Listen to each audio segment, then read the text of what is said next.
এর কেরোসিন তেল তো আমি এনেছি। আমরা এই জন্য সবার কাছে ক্ষমা প্রার্থী। আমাদের এলাকার সাম্প্রদায়িকের কোনো সমস্যা নাই। আমরা খুব ভালোভাবে হিন্দু মুসলমান ভাই ভাই একসাথে মিলেমিশে চলতেছি।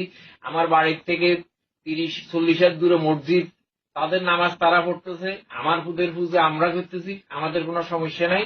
আমরা হিন্দু মুসলমান একত্রে আছি, ইনশাল্লাহ বাকি জীবন একত্রে থাকবো। আমাদের কোনো সমস্যা হবে না। এখানে দীর্ঘদিন যাবৎ হিন্দু মুসলমান কোনো প্রকার সমস্যা নেই। আমরা সম্প্রীতির মধ্যে আমরা বসবাস করছি। এর কেরোসিন তেল তো আমি এনেছি। আমরা এই জন্য সবার কাছে ক্ষমা প্রার্থী। আমাদের এলাকার সাম্প্রদায়িকের কোনো সমস্যা নাই। আমরা খুব ভালোভাবে হিন্দু মুসলমান ভাই ভাই একসাথে মিলেমিশে চলতেছি। আমার বাড়ির থেকে 30-40 হাত দূরে মসজিদ, তাদের নামাজ তারা পড়তেছে, আমার পুদের পুজো আমরা করতেছি। আমাদের কোনো সমস্যা নাই। আমরা হিন্দু মুসলমান একত্রে আছি, ইনশাল্লাহ বাকি জীবন একত্রে থাকবো।